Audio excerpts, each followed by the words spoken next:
bien, Folila aura bientôt son usine de transformation et de conditionnement des fruits et légumes. La première pierre de l'infrastructure a été posée hier par le ministre en charge de l'Industrie.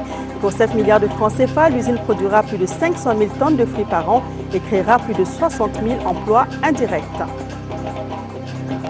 En 5e région, le lycée technique de Sévaré n'a toujours pas été réceptionné. Cela aurait dû être fait il y a 3 mois. Pour comprendre la cause de ce retard, le ministre de l'Éducation était sur le chantier du lycée technique qui va coûter à l'État malien 900 millions de francs CFA. Cannes 2012, jour J-4, dans la suite de notre présentation des équipes qualifiées. Ce soir, nous nous intéressons à la poule D, celle du Mali. En ouverture, nous vous proposons l'équipe du Ghana, citée parmi les favoris pour remporter la Cannes 2012 et qui rêve d'une 5e étoile après 30 ans. Bonsoir à tous, merci de votre fidélité à l'ORTM et bienvenue à ce journal. Le président de la République a accordé une audience aujourd'hui. Amadou Toumani Touré a reçu ce matin le bureau du Haut Conseil islamique du Mali, venu le remercier pour avoir promulgué la loi portant code des personnes et de la famille. Aussi, les religieux ont-ils saisi cette occasion pour évoquer avec le chef de l'État plusieurs questions intéressant la vie de la nation. Amadou Sankaré. Du Mali, conduite par son président qui est venu à la rencontre du chef de l'État. Au cours de cette audience, le bureau du Haut Conseil a remercié le président Amadou Toumani Touré qui vient de promulguer la loi portant code des personnes et de la famille. Venir aussi le féliciter pour cet acte combien noble qu'il a eu à poser, qui est vraiment la promulgation du code. Donc, venir vraiment le féliciter et ensuite venir aussi parler des questions de l'heure. Des questions comme les élections générales, comme l'école, comme la sécurité au nord, comme la sécurité alimentaire. Nous sommes vraiment satisfaits de tout ce qui a été dit par le président de la République et aussi manifester notre disponibilité de l'accompagner pour vraiment réussir et relever tous ces défis, Inch'Allah. Il nous a donné vraiment bonne impression, il nous a écoutés et on ne s'en doute pas qu'il est avec nous et que nous sommes avec lui. Aussi, le président du Haut Conseil islamique a-t-il informé le chef de l'État de la prochaine tournée de son institution à l'intérieur du pays pour expliquer davantage aux populations le contenu de la nouvelle loi. Déjà, le 14 janvier dernier, un meeting avait été organisé dans ce sens. Une réunion interministérielle sur les élections générales de 2012 s'est tenue cet après-midi à la primature, présidée par Mme Cissé, Mariam Kaïdama Sidibé. Cette rencontre, qui a regroupé une dizaine de ministres autour du Premier ministre, avait pour objet de faire l'état d'avancement des préparatifs des élections générales à venir et de prendre des dispositions pour corriger les lacunes qui pourraient être observées. Le reportage de notre reporter Omar Kourissi avant la fin de ce journal. Le président de la Cour suprême, Nouhoum Tapili, a reçu ce matin en audience Moulay Ali Khalil Asko-Faré, nouvel ambassadeur du Mali au Sénégal. Asko-Faré était venu prendre conseil avant de s'envoler pour Dakar. Nando Dambélé a suivi l'audience, son reportage. Cordial et fraternel, cette rencontre entre Nouhoum Tapili et Moulay Ali Khalil Asko-Faré l'a été pour 2 raisons fondamentales. D'abord, les 2 hommes, tous magistrats de formation, sont camarades de promotion et ensuite amis inséparables. Le second était donc venu demander conseil auprès de son aîné et ami. Un ambassadeur nouvellement nommé se doit de voir les présidents d'institutions. Ce n'est pas seulement une visite de courtoisie. Il faut voir les préoccupations. Qu'est-ce qu'ils ont comme suggestion à vous faire pour promouvoir la coopération entre leurs institutions et les institutions similaires dans les pays de votre juridiction. Rappelons que Moulay Ali Khalil Asko-Faré est le tout nouvel ambassadeur du Mali accrédité au pays de la Teranga. Les travaux de la première journée nationale des régions du Mali ont pris fin cet après-midi ici à Bamako. Après 2 jours de débat, d'importantes recommandations ont été formulées. On peut retenir le renforcement de la synergie d'action entre les différents intervenants dans le domaine de la formation professionnelle. Daouda Sidiki Diara. Avec la tenue de la première journée nationale des régions du Mali, c'est une nouvelle dynamique de développement qui vient d'être insufflée aux collectivités territoriales. En témoignent ces recommandations qui sont sorties de ces assises. Diligenter l'élaboration de la loi d'orientation en matière de formation professionnelle. Relire et diffuser les textes législatifs et réglementaires pour permettre aux collectivités territoriales de mieux assumer leurs responsabilités en matière de formation professionnelle. Renforcer les capacités des structures d'appui pour mieux accompagner les collectivités territoriales. Renforcer la synergie entre les différents intervenants dans le domaine de la formation professionnelle au niveau national, régional et local. Impliquer davantage les organisations socio-professionnelles et consulaires dans la conception et la mise en œuvre de la politique régionale de la formation professionnelle. Promouvoir les partenariats publics-privés en matière de formation professionnelle, notamment à travers la création de centres de ressources auprès des régions. Cette nouvelle dynamique de développement des collectivités territoriales s'inscrit parfaitement dans la vision prônée par le Programme national d'appui aux collectivités territoriales, ce qui fait du développement économique local et régional un axe majeur de notre politique de décentralisation.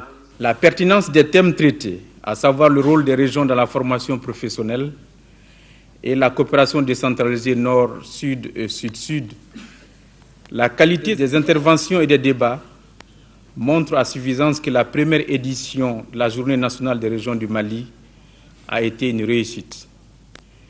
Toute chose qui démontre que nos collectivités territoriales, régions, amorcent de manière très significative la fourniture des services de qualité aux populations. Le ministre chargé de la décentralisation a invité les partenaires techniques et financiers à s'intégrer dans l'approche développement économique régional pour une meilleure coordination et efficacité de l'aide au développement. David Sagara a exhorté les acteurs de la décentralisation à institutionnaliser la Journée nationale des régions du Mali. Page politique, l'ancien Premier ministre Modibo Sidibé a annoncé aujourd'hui sa candidature à l'élection présidentielle. Cette déclaration intervient après une tournée d'1 mois qu'il vient d'effectuer à travers le pays. Modibo Sidibé dit placer sa candidature dans le cadre d'une démarche inclusive pour nouer avec les Maliens un contrat de confiance, de justice et de solidarité. Ibrahima Traoré. Il s'est enfin prononcé. Modibo Sidibé est candidat à l'élection présidentielle d'avril 2012. C'est accompagné de son épouse que l'ancien Premier ministre est venu s'adresser à un parterre de journalistes en présence d'un beau monde acquis à sa cause. Aujourd'hui, après avoir parcouru pendant 1 mois le territoire national et échangé avec les patriotes du monde rural et les agriculteurs pêcheurs, avec les notables, sages, chefs religieux, dignitaires et patriarches, les femmes et jeunes de toutes conditions, dans les villes, organisées ou non, engagées politiquement ou non, en somme, avec le Mali vivant, le Mali des profondeurs et du quotidien, j'ai décidé de soumettre avec humilité, confiance, sérénité et détermination ma candidature à la présidence de la République du 29 avril 2012. Et voici donc un candidat de plus pour succéder à Amadou Toumani Touré.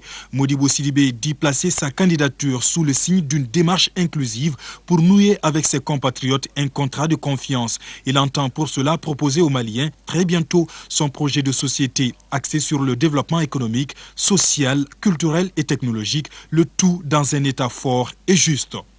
Dans cette perspective, je soumettrai dans les jours et semaines à venir ma vision et les grands axes et articulations de mon projet Mali Horizon 2030, afin d'en parfaire les contours pour l'adhésion la plus large, seule garante de succès de son exécution avec le concours de chacun et de tous.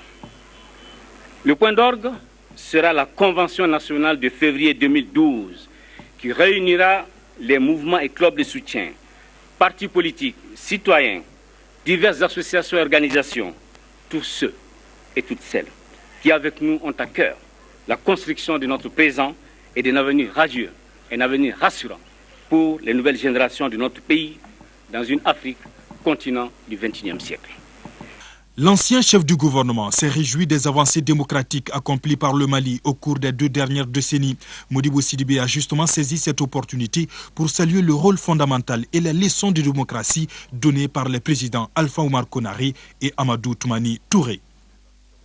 La 10e conférence régionale du Parti de l'Union pour la République et la démocratie, URD, s'est tenue le week-end dernier à Djenné, en 5e région. Parmi les recommandations issues de la conférence, la mobilisation des militants autour du candidat du parti pour les présidentielles de 2012 et de voter oui au référendum. Yaya Bokoum. Après Ténékou, il y a 6 mois, les sections URD de la région de Mopti se retrouvent à Djenné à la faveur de leur 10e conférence régionale statutaire. Une conférence placée sous le signe de la préservation des acquis. La conférence régionale de notre parti, ici à Djenné, sera un moment de communion et d'échange autour des actions à mener afin de relever les défis futurs, en l'occurrence les toutes prochaines élections auxquelles nous devrons attacher la plus grande importance. En 2009, nous avons été aux élections communales et l'IRD est arrivé 2e dans la 5e région au point de vue conseil communal. Entre-temps, nous avons obtenu beaucoup d'adhésions et aujourd'hui, sans se tromper, on peut dire que l'IRD est la première force politique à Mopti. Après les interventions des partis amis, le président sortant de la conférence régionale et les messages des sections qui ont suscité des débats, les travaux dirigés par Mamadou Diawara, secrétaire général adjoint du BN, ont été bouclés par certaines recommandations. Entre autres, la mobilisation du peuple URD en faveur de leur candidat Soumaïla Cissé aux échéances présidentielles de 2012 et la forte implication du bureau exécutif national dans l'accompagnement du président Amadou Toumani Touré pour un oui massif au référendum du mois d'avril. Dans la même région, la Convergence pour le développement du Mali, CODEM, a tenu le week-end dernier à Bandiagara la conférence régionale statutaire du parti. Au cours des échanges, il a surtout été question de la vie du parti, de la vie sociale et politique du pays et bien sûr des élections générales de 2012. Yacouba Maïga. La Convergence pour le développement du Mali se porte bien dans la région de Mopti. C'est ce qui ressort de la conférence régionale statutaire du parti tenue à Bandiagara dans la capitale de Nangabanou. Une conférence qui a connu une forte mobilisation avec la présence des délégués venus de toutes les sections de la région, des élus du parti, des membres du bureau politique national, des militants et sympathisants ainsi que des partis amis de la CODEM.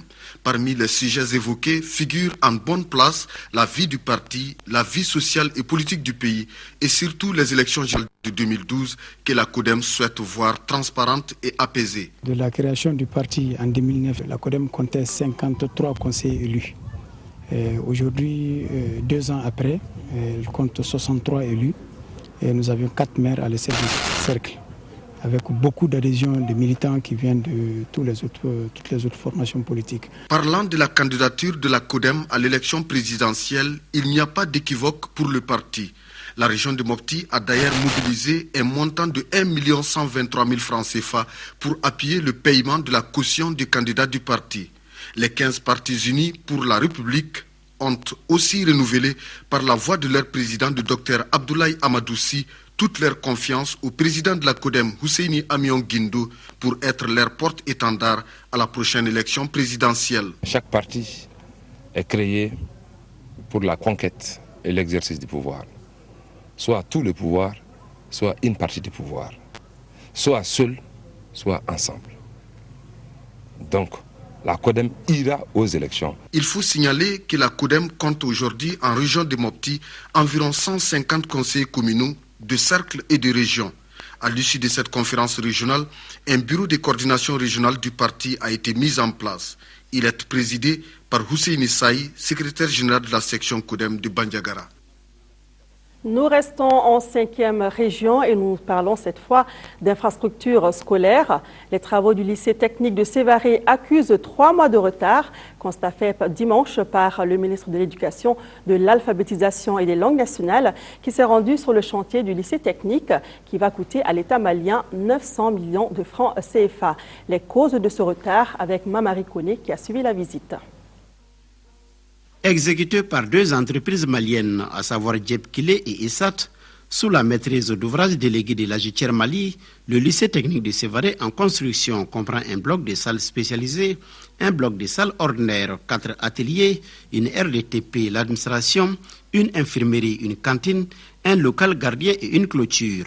Son coût est de 900 millions de francs CFA. En se rendant sur le chantier, le ministre de l'Éducation, de l'alphabétisation et des langues nationales voulait s'assurer du bon déroulement des travaux. Beaucoup reste à faire.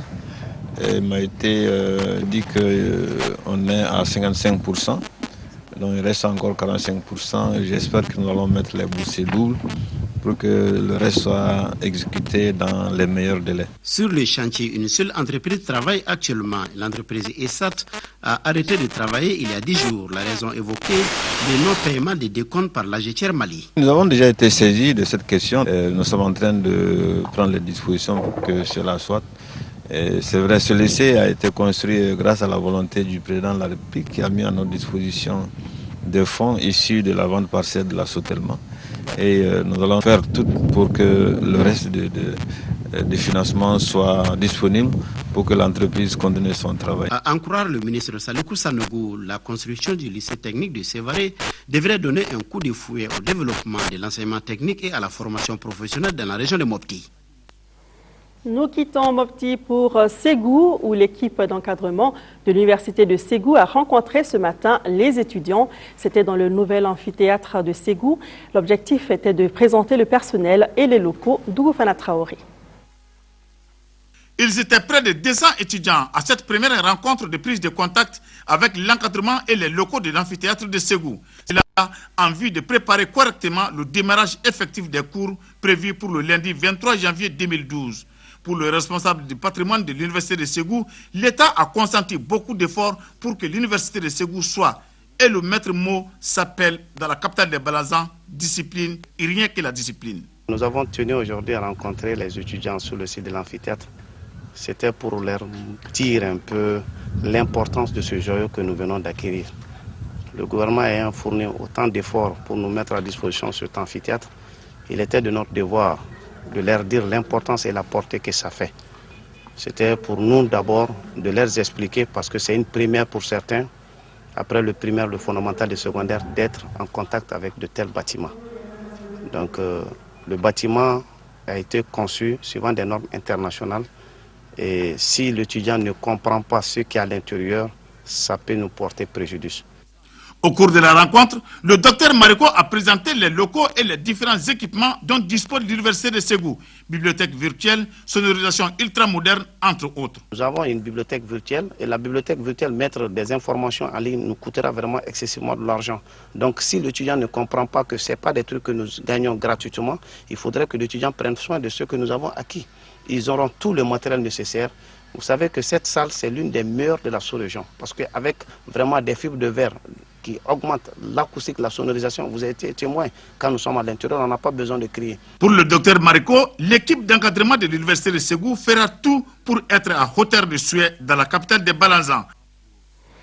Ici, à Bamako, les étudiants ont repris le chemin des universités. Certains y vont pour prendre leur emploi du temps ou encore pour chercher à savoir dans quelle classe ils doivent prendre leurs cours, pendant que d'autres assistent déjà à leur premier cours. Notre équipe de reportage a signalé quelques facultés, suivant le reportage de Brema Koné.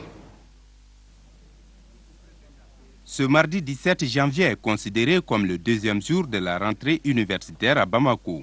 C'est l'avis de certains doyens de facultés pour qui les premiers jours sont réservés à des activités pédagogiques préparatoires telles les affichages des listes et des emplois du temps, entre autres.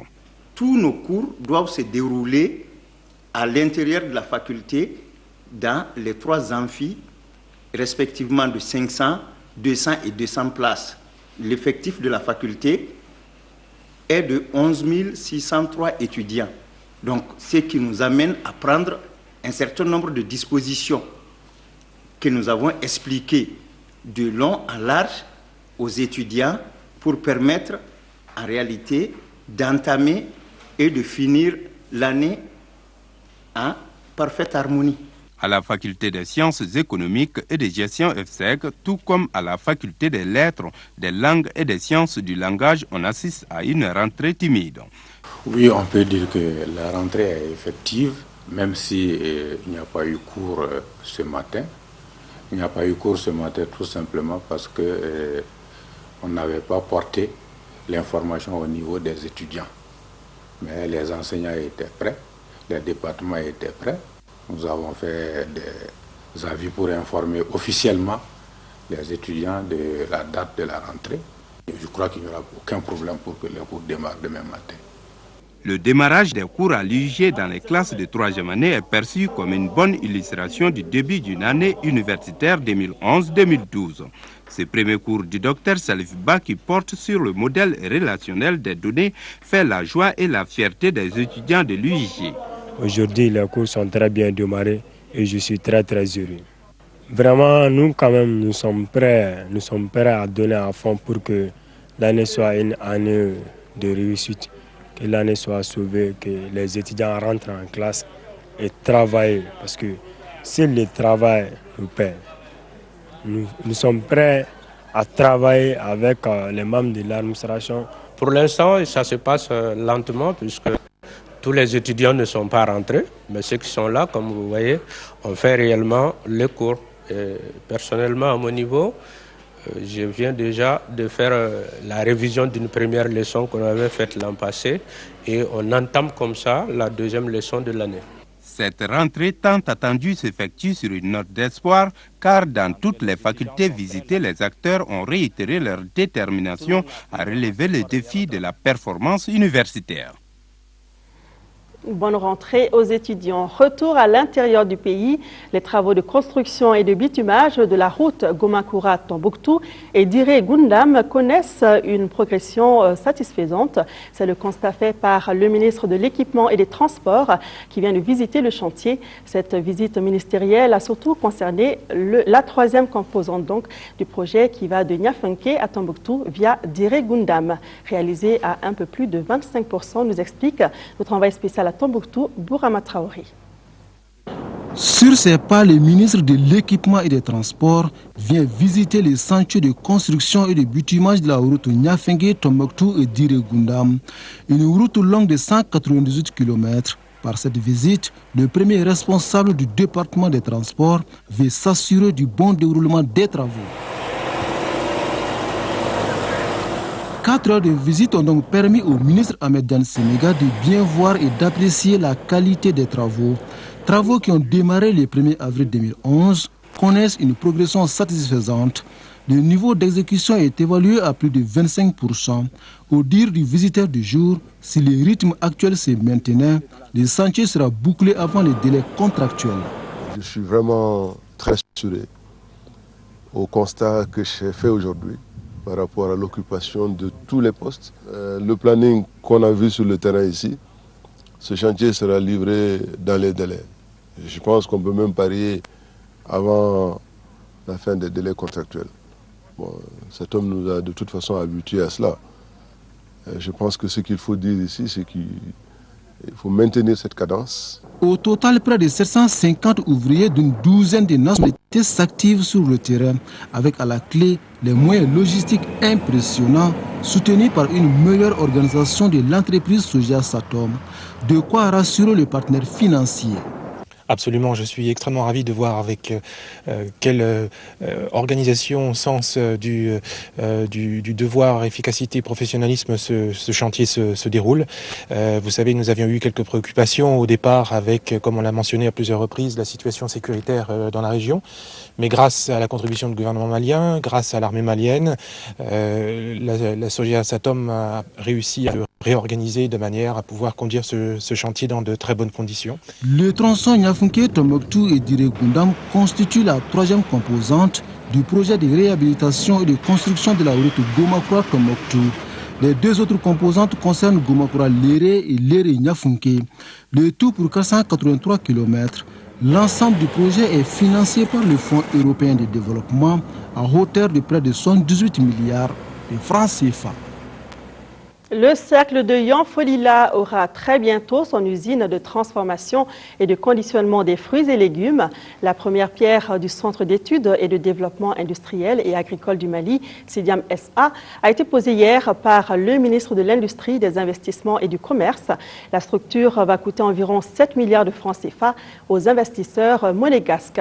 Elle permettra de booster l'économie malienne et créera plus de 60 000 emplois indirects. Agali Agissa. La pose de cette première brique marque le début des travaux de construction de l'usine de transformation et de conditionnement des fruits et légumes de Yanfolila. Située à 5 km de la ville et bâtie sur une superficie de 14 hectares, le futur centre d'études et de développement industriel et agricole du Mali, CIDIAM SA, sera fonctionnel dans 90 jours. L'usine aura une capacité de transformation de près de 500 000 tonnes de fruits par an. C'est là à travers le traitement des plantes et l'encadrement des producteurs. La mouche, elle seule, provoque une perte de 75% de la récolte. Les arbres sont trop hauts et souvent pas suffisamment irrigués. C'est donc nécessaire d'intervenir. L'usine devra permettre d'assurer le conditionnement d'une grande partie de la production des fruits et légumes des cercles de Yanfolila, Bougouni et autres localités, jusque-là exploitées environ à 30% selon le maire de la commune rurale de Ouassoulou-Bali, Issa Sangaré. Le coût de réalisation de la structure est estimé à environ 7 milliards de francs CFA. Elle comportera entre autres des ouvrages hydrauliques, des magasins de stockage, l'unité de transformation, des chambres de maturation, un atelier de traitement, un laboratoire. Cet investissement des promoteurs monégasques va impulser l'économie du pays à travers la création d'emplois et l'exportation des produits finis. Ce sont environ 60 000 emplois indirects qui seront créés par le projet, en plus de 110 emplois permanents prévus. CIDIAM mettra également en valeur 30 000 hectares, dont 20 000 hectares pour la mangue et 10 000 pour les autres fruits et légumes. Le projet sera tourné essentiellement vers l'exportation. Ainsi, il va aussi contribuer à améliorer l'état de notre balance commerciale et de notre balance de paiement. Madame Sangaré s'est également rendue dans une autre usine de fabrique de confitures à base de fruits. Ici, la promotion des produits reste l'une des préoccupations de la vingtaine de femmes qui y travaillent. Nos ministres sont sur le terrain. Le ministre de la Culture, Aman Niang, lui, a visité les structures socio-culturelles en chantier et les sites touristiques de la cité des Askia. En se rendant au tombeau des Askia et à la mosquée de Kankomoussa, le ministre de la Culture veut donner un coup de pouce au tourisme malien qui se trouve en difficulté en ce moment. C'était aussi l'occasion de faire un tour du côté de la salle de spectacle et du musée du Sahel qui sont en chantier. Le compte-rendu de la visite avec Boubacar Bablé-Touré. Cette visite du ministre de la Culture a concerné le tombeau des Askia, le site Kankomoussa, l'ancien et le nouveau musée du Sahel et la salle des spectacles en chantier. Il s'agissait pour le ministre non seulement de constater l'état d'avancement des travaux des nouvelles infrastructures en chantier, mais aussi de voir comment se portent les sites touristiques de Gao. Il nous a été également donné de constater au cours de cette visite le musée du Sahel. C'est un musée qui date de plus de 30 ans, qui revisite un peu l'histoire de la région. Le musée du Sahel exécuté à hauteur de 90%, une fois terminé, il va s'ajouter aux nombreuses infrastructures touristiques de la cité des Askia. Quant à la salle des spectacles, elle est à 75% d'exécution. Une salle entièrement financée par l'État malien à hauteur de 250 millions de francs CFA. D'après les constats du ministre, ces deux infrastructures seront bientôt mises à la disposition des populations de Gao par le président de la République, Amadou Toumani Touré. Le dernier site visité, c'est la salle de spectacle de Gao. Et les travaux avancent et nous souhaitons vivement que ces deux joyaux puissent être inaugurés par le président de la République. Au plus tard, fin février, début mars, on puisse réceptionner ces deux joyaux. À travers ces différentes réalisations, le président de la République veut doter les régions d'infrastructures socio-culturelles et sportives pour le bonheur de la jeunesse malienne. Le ministre était accompagné par le gouverneur de la région de Gao. Retour à Bamako, je vous le disais, une réunion interministérielle sur les élections générales de 2012 s'est tenue cet après-midi à la primature, présidée par Mme Cissé Mariam Kaïdama Sidibé. Cette rencontre, qui a regroupé une dizaine de ministres autour du Premier ministre, avait pour objet de faire l'état d'avancement des préparatifs des élections générales à venir et de prendre des dispositions pour corriger les lacunes qui pourraient être observées. Reportage de Oumar Kourissi. Il n'y a pas de doute, les élections auront bien lieu le 29 avril prochain. Tous les signaux reçus par les organisateurs poussent à cette certitude. Ils ont un chronogramme qui est là. Et conformément à notre chronogramme, nous sommes en jour. Et nous pensons que, s'il plaît à Dieu, le 29 avril, les Maliens doivent voter. Et pourtant, quelques difficultés, disons préoccupations subsistent, notamment dans l'acheminement des résultats en provenance des juridictions du Mali à l'extérieur pour l'établissement du fichier électoral. Je ne pense pas que les ambassades aient des difficultés pour nous retourner ces résultats. Mais comme je l'ai dit, nous avons un chronogramme qui est là et le chronogramme doit être suivi. Les chronogrammes précise très bien que ces résultats doivent parvenir avant le 10 janvier. Et c'est à partir du 10 janvier que la DG commence la mise en jour du fichier. Si vos bulletins ne sont pas là, il est certain que ça peut compromettre le délai qui concerne la mise en jour du fichier. C'est pourquoi, comme vous l'avez dit vous-même, ça peut compromettre bien sûr la mise en œuvre du fichier et nous amener à aller vers la mise du côté de certains électeurs qui quand même se sont donné la chance d'être inscrits. Alors si vous êtes inscrit, c'est vraiment dommage que vous ne soyez pas sur le fichier. Les départements ministériels impliqués dans l'organisation des élections étaient tenus au cours de cette réunion de faire le point des activités qu'ils ont menées, celles qui restent à faire et les activités qui n'ont pu être réalisées. Des directives ont été données pour accélérer la cadence, notamment en matière de campagne d'information et de sensibilisation. L'expertise de certaines organisations comme l'OIF, Organisation internationale de la francophonie, est sollicitée pour la formation des journalistes en matière de couverture médiatique des élections.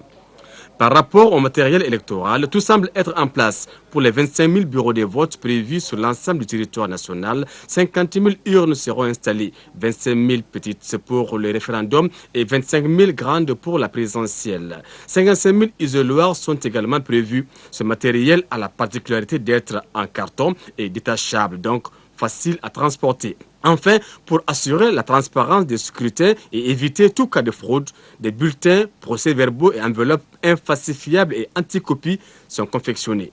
La démonstration a été faite à la réunion pour rassurer tout le monde. Dans le cadre du programme de renforcement des capacités des élus, une délégation burkinabé séjourne depuis hier à Bamako. Les élus de Ouagadougou étaient ce matin à la Caisse nationale d'assurance maladie Canam. C'était pour s'enquérir de l'expérience malienne en matière de gestion et de fonctionnement du régime d'assurance maladie. Compte rendu Ramata Konaté. Les mutuelles et l'assurance maladie, c'est le thème de cette visite d'études des conseillers et acteurs de santé du Burkina Faso dans la capitale malienne.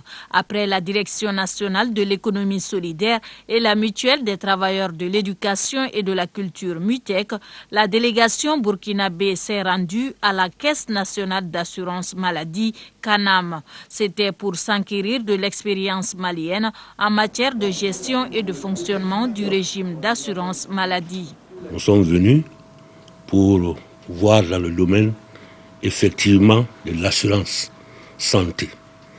Et il faut dire que dans ce domaine, le Mali est beaucoup avancé. Et comme aujourd'hui, il est question de transfert de compétences au niveau de nos collectivités, évidemment, il y a beaucoup à faire. Nous sommes là pour la deuxième fois pour dire que dans cette matière, il y a une très bonne organisation malienne et nous pouvons nous en inspirer. Il s'agit surtout pour les visiteurs de s'approprier les procédures de collecte des cotisations et celles d'immatriculation des assurés, entre autres. Occasion pour le coordinateur du programme de coopération décentralisée entre les villes de Paris, Ouagadougou et Bamako de rappeler le cadre de cette visite d'études. Cette visite intervient dans le cadre de la mise en œuvre des activités du programme de coopération que nous avons en commun. C'est un programme de renforcement des capacités des élus du Ouagadougou, de Bamako et de Paris, qui est financé en partie par la municipalité de Paris et l'Union européenne. Le projet a débuté en janvier 2010. Ce séjour des conseillers burkinabés au Mali devra leur permettre d'approfondir leurs connaissances en matière de gestion du régime d'assurance maladie afin de mieux répondre aux besoins des populations. Le 12e congrès du syndicat national de la santé et de l'action sociale a démarré ce matin pour 3 jours avec 2 nouveautés, le logo du syndicat et l'adhésion du ministre de la promotion de la femme, de l'enfant et de la famille comme membre, nous explique Alpha Maïga. Le syndicat joue un rôle très important dans la démocratie. Ces syndicalistes venus des différents coins du pays vivent ce mardi 17 janvier 2012 une école de la démocratie. C'est bien entendu à la faveur de le 12e congrès, celui de la santé et de l'action sociale. Les assises se tiennent dans un contexte particulier selon le secrétaire général du syndicat. La cherté de la vie reste une préoccupation majeure. La sécurisation du personnel socio-sanitaire au lieu de travail est de plus en plus mise à mal et nous commande vigilance. Chers congressistes, notre pays s'apprête à vivre des échéances électorales majeures en 2012 et des changements vont impacter toutes les sphères de la vie nationale. Le 12e congrès du syndicat de la santé et de l'action sociale aura comme nouveauté la dotation du syndicat d'un logo, une première. Ensuite, l'adhésion du ministère de la promotion de la femme, de l'enfant et de la famille comme nouveau membre. Un des engagements, c'est la promotion du genre à travers la politique nationale genre. Et cette politique nationale genre est transversale et devrait être exécutée dans tous les départements ministériels. Soyez aussi rassurés du soutien de l'ensemble de mes collaborateurs et de moi-même dans la mise en œuvre des résolutions pertinentes qui seront issues de vos présentes assises. Le secrétaire général de l'Union nationale des travailleurs du Mali, UNTM, s'est félicité des acquis pour l'amélioration des conditions de vie et de travail de l'ensemble des travailleurs du Mali. L'harmonisation de la grille de salaire, des primes et indemnités, l'augmentation de l'âge de la retraite pour harmoniser les EPA et les EPIC au secteur public. Les grands défis sur le marché aujourd'hui à travers notre participation au Conseil national des prix. Ainsi, au cours des 3 jours, les congressistes vont discuter du rapport d'activité financier du bureau sortant. Après relecture des textes régissant la vie du syndicat, un nouveau bureau pour un mandat de 5 ans sera mis en place. Une délégation du Conseil malien des chargeurs s'est rendue au Bénin, au Sénégal, en Mauritanie et en Côte d'Ivoire pour renégocier les conditions de transit des produits maliens. À l'issue de la mission, le président et sa délégation ont pu constater des accords encourageants. Ces accords ont trait à la réduction du coût des transactions, à la sécurité des transporteurs et de leurs marchandises, entre autres. Pour plus de précisions, écoutons le président du Conseil malien des transporteurs, Baba Laïdao, est au micro de Agali Aguissa. Une des premières missions que nous avons effectuée est celle qui a été faite à Cotonou pour négocier des meilleures conditions de transit des marchandises maliennes sur le port de Cotonou. Ce port-là, aujourd'hui, est prêt à encadrer toutes les opérations du Malien qui passeraient par là, à faire des conditions des plus avantageuses pour que le coton malien passe par là. Et le tarif au finish s'est trouvé des plus intéressants. Nous avions, avec la crise ivoirienne, déporté le maximum, en tout cas de nos importations sur le port de Dakar. Ça a créé des engorgements, ça a créé des difficultés. Et en plus de cela, nous avons eu aussi des difficultés avec leur système informatique qu'ils appellent Gaindé. Et ces difficultés-là ont engendré des surcoûts pour les opérateurs économiques maliens. Aujourd'hui, nous sommes en phase de remboursement de tous ces surcoûts-là à tous les opérateurs qui ont subi des dommages sur ce corridor. Nous avons aussi effectué une mission à Nouakchott récemment. Là, les autorités portières de la Mauritanie nous ont offert absolument l'opportunité de pouvoir négocier des conditions particulières pour le Mali. Nous avons discuté sur l'opportunité de créer un port sec à la frontière entre la Mauritanie et le Mali. Il y a une autre mission que nous venons d'effectuer seulement la semaine dernière en Côte d'Ivoire. Et nous avons négocié avec les autorités ivoiriennes pour les faire part des difficultés que nous rencontrons sur le corridor, à savoir l'état des routes, à savoir la tracasserie, à savoir aussi les frais d'escorte. Des premiers frais d'escorte qui étaient de 170 000 francs CFA par camion qui traversait le territoire ivoirien. Et aujourd'hui, j'ai le plaisir d'annoncer à l'ensemble des opérateurs économiques qu'aujourd'hui, le coût de l'escorte est revenu à 22 500 francs par camion. Voilà donc une bonne nouvelle. Sport, Cannes 2012. Dans le cadre de leurs préparatifs, les Aigles du Mali ont livré un match amical dimanche dernier contre l'US Douane du Togo, battu 2-0. Au cours de cette rencontre, la sélection malienne a malheureusement enregistré un autre cas de blessure, nous expliquent nos envoyés spéciaux à Lomé, Aboubakar Traoré et Cheikh Amadou Bari. Dernier, le Mali a joué le premier match de son séjour togolais contre l'US Douane, une équipe qui, sur le plan technique, a donné du fil à retordre aux Aigles. Après une demi-heure d'intense opposition, la première équipe alignée par le Mali profitera du manque d'expérience de l'adversaire pour inscrire un joli but par Moustapha Hedabaré, mais un but qui sera refusé pour position de hors-jeu. La mi-temps intervient sur le nul vierge des 0 partout. Une première mi-temps au cours de laquelle le défenseur central malien Mohamed Fofana quittera ses camarades sur blessure. En seconde période, la deuxième équipe avec en pointe Cheikh Tidiane Diabaté, Modibo Maïga prend le relais. Nous sommes à la 50e minute de jeu lorsqu'un coup de tête de Diabaté est dévié par la main des défenseurs en pleine surface de réparation. Le pénalty sera transformé par l'attaquant de Bogdo. 1-0 pour le Mali. Le buteur maison de la sélection malienne inscrira le deuxième but à la 90e minute de jeu. Score final 2-0 pour le Mali. Il était très important pour l'encadrement technique d'avoir une telle opposition. Donc c'était pour justement avoir cette capacité à s'adapter à un autre jeu et également mettre en place notre collectif à travers cela. Comment aller se comporter à la fois individuellement et collectivement chaque joueur. Voilà un petit peu pourquoi c'était bien d'avoir cette opposition contre cette jeune équipe. C'est désormais officiel. Kalilou Traoré n'ira pas à la CAN. Le joueur de Obe-Odense, qui ne s'est toujours pas remis de sa blessure, a été remplacé par Souleymane Keita. C'est regrettable, malheureusement, parce que ça fait encore un joueur de perdu. C'était un des 4 joueurs opérés qu'on espérait pouvoir récupérer. On voit que ce n'est pas le cas. En cas de blessure, il s'agit de Mohamed Fofana. Il y a Mohamed Fofana qui aujourd'hui qui s'est blessé donc dans la rencontre de dimanche, tout seul, puisque c'est un problème musculaire aux adducteurs. L'IRM qui a passé hier doit être aujourd'hui décrypté et en fonction de ça, on saura s'il a la possibilité ou non d'être opérationnel. Il faut rappeler que Kalilou Traoré a regagné Bamako ce mardi même. Cannes 2012, jour J-4, cité parmi les favoris pour remporter le trophée de la Cannes. Le Ghana compte aller jusqu'au bout de son rêve, celui de décrocher une 5e étoile 30 ans après. Partons à la connaissance du Ghana qui se trouve dans la même poule que le Mali avec Sigagatou Sissé. Les Black Stars du Ghana en route pour une 18e participation à une Cannes. Vainqueur de l'épreuve à 4 reprises, 63, 65, 78 et 82, le Ghana est nostalgique de Dame Coupe continentale.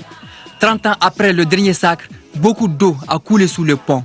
Finaliste en 2010 en Angola, le Ghana a raté l'occasion de soulever le massif trophée en or. Depuis, l'équipe s'est forgé un mental de fer. Le noyau reste en place et la philosophie du groupe est la même. Donné favori pour monter sur le toit de l'Afrique le 12 février prochain, le Ghana a ses cartes en main. Le technicien serbe Goran Stevanovic dispose d'un effectif expérimenté avec le mélange d'anciens et de jeunes déjà victorieux de la CAN 2009 et la Coupe du Monde des moins de 20 ans la même année. Les joueurs en sont conscients. André Ayou, Souley Ali Muntari, Asamoah Gyan, entre autres, seront là pour tenter d'écrire une autre page de l'histoire du football ghanéen. Pardon, leur histoire à eux. Pour cette campagne, on note l'absence de 4 cadres. Le gardien emblématique Richard Kingston a lui seul 89 sélections non retenues.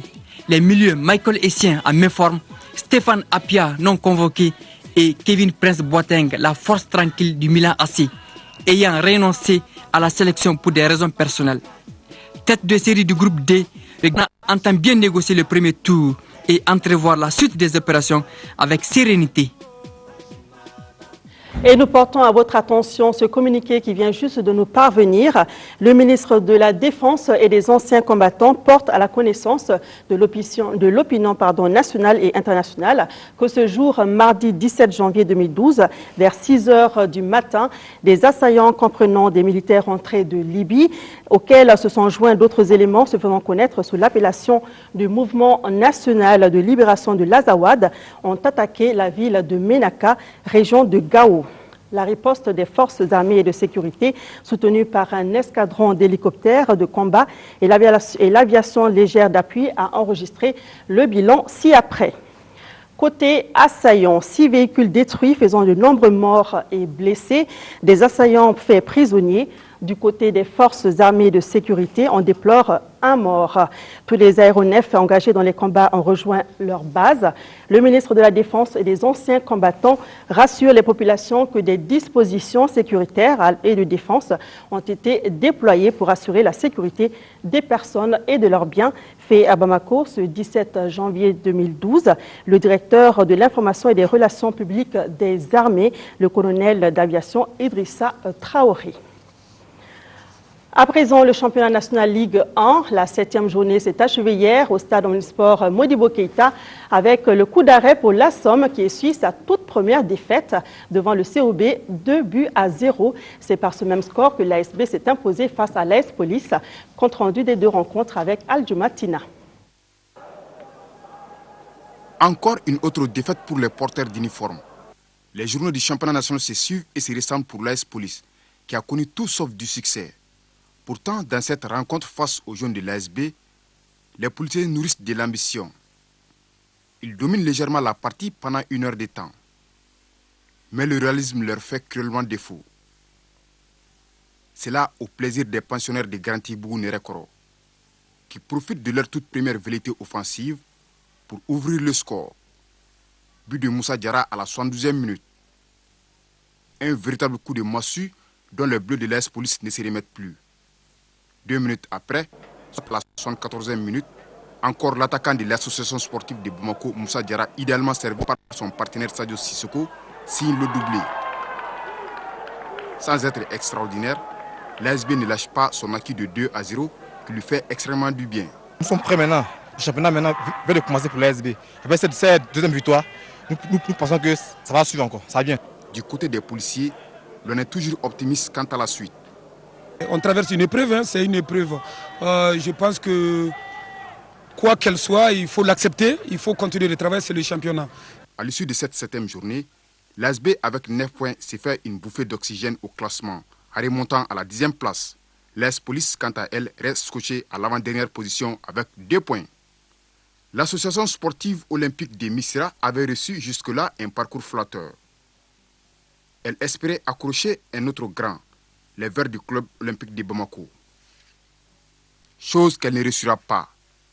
Après une première période équilibrée, le Sobé revient en force en deuxième mi-temps. C'est ainsi qu'il obtient un penalty après un maniement des balles dans la surface de réparation de la Somme. Youssouf Doumbia ouvre le score. Nous sommes à la 49e minute. Insatiables, les Verts n'observent pas de répit. Par finir, la Somme craque au niveau de son bastion défensif. Opportunité pour Abdoulaye Dembélé d'inscrire à la 77e minute le deuxième but de la rencontre, synonyme de victoire. C'est un vrai ouf de soulagement pour nous. Nous, on n'a jamais baissé le bras, on a continué à travailler et à parler aux enfants. Je pense qu'ils ont compris cela, ils ont compris que c'est eux qui sont les premiers concernés. Et le football, c'est ça. Celui qui en veut, souvent, a le résultat. À en croire l'entraîneur de la Somme, cette contre-performance est un accident de parcours. Les garçons ont donné quand même tout ce qu'ils avaient dans le ventre ce soir. Ça n'a pas marché. Il y a des jours comme ça au football. Mais je crois qu'on va continuer à travailler, c'est tout. Pour la prochaine journée, le COB en dégoûtera avec l'AS Syrial et la Somme s'expliquera avec l'AS Bakaridja. Et nous revenons sur ce communiqué. Le ministre de la Défense et des anciens combattants porte à la connaissance de l'opinion nationale et internationale que ce jour, mardi 17 janvier 2012, vers 6 h du matin, des assaillants comprenant des militaires rentrés de Libye, auxquels se sont joints d'autres éléments se faisant connaître, sous l'appellation de Mouvement national de libération de l'Azawad, ont attaqué la ville de Ménaka, région de Gao. La riposte des forces armées et de sécurité, soutenue par un escadron d'hélicoptères de combat et l'aviation légère d'appui, a enregistré le bilan ci-après. Côté assaillants, 6 véhicules détruits faisant de nombreux morts et blessés, des assaillants faits prisonniers. Du côté des forces armées et de sécurité, on déplore un mort. Tous les aéronefs engagés dans les combats ont rejoint leur base. Le ministre de la Défense et des anciens combattants rassure les populations que les dispositions sécuritaires et de défense ont été déployées pour assurer la sécurité des personnes et de leurs biens. Fait à Bamako le 17 janvier 2012, signé par le colonel d'aviation Idrissa Traoré, directeur de l'information et des relations publiques des armées. Nous célébrons ce 20 janvier la fête de notre armée. C'est dans ce cadre que ce soir, nous proposons en rediffusion le magazine intitulé L'armée malienne, le parcours, un magazine réalisé par notre reporter Mariam Sagara. Ce magazine révèle l'histoire de notre armée des années 60 à nos jours. À suivre donc après ce journal qui prend fin juste après ce communiqué que nous allons vous livrer à nouveau. Le ministre de la Défense et des anciens combattants porte à la connaissance de l'opinion nationale et internationale que ce jour, mardi 17 janvier 2012, vers 6 h du matin, des assaillants comprenant des militaires rentrés de Libye, auxquels se sont joints d'autres éléments se faisant connaître sous l'appellation de Mouvement national de libération de l'Azawad, ont attaqué la ville de Ménaka, région de Gao. La riposte des forces armées et de sécurité, soutenue par un escadron d'hélicoptères de combat et l'aviation légère d'appui, a enregistré le bilan ci-après. Côté assaillants, 6 véhicules détruits faisant de nombreux morts et blessés, des assaillants faits prisonniers. Du côté des forces armées et de sécurité, on déplore un mort. Tous les aéronefs engagés dans les combats ont rejoint leur base. Le ministre de la Défense et des anciens combattants rassure les populations que les dispositions sécuritaires et de défense ont été déployées pour assurer la sécurité des personnes et de leurs biens. Fait à Bamako le 17 janvier 2012 par le directeur de l'information et des relations publiques des armées, le colonel d'aviation Idrissa Traoré. Voilà donc, c'est tout pour ce journal. Merci de l'avoir suivi. Demain à 10 h et 13 h, retrouvez Sira Bakili. J'aurai le plaisir d'être avec vous à 18 h et à 20 h. Merci et restez avec les programmes de l'ORTM.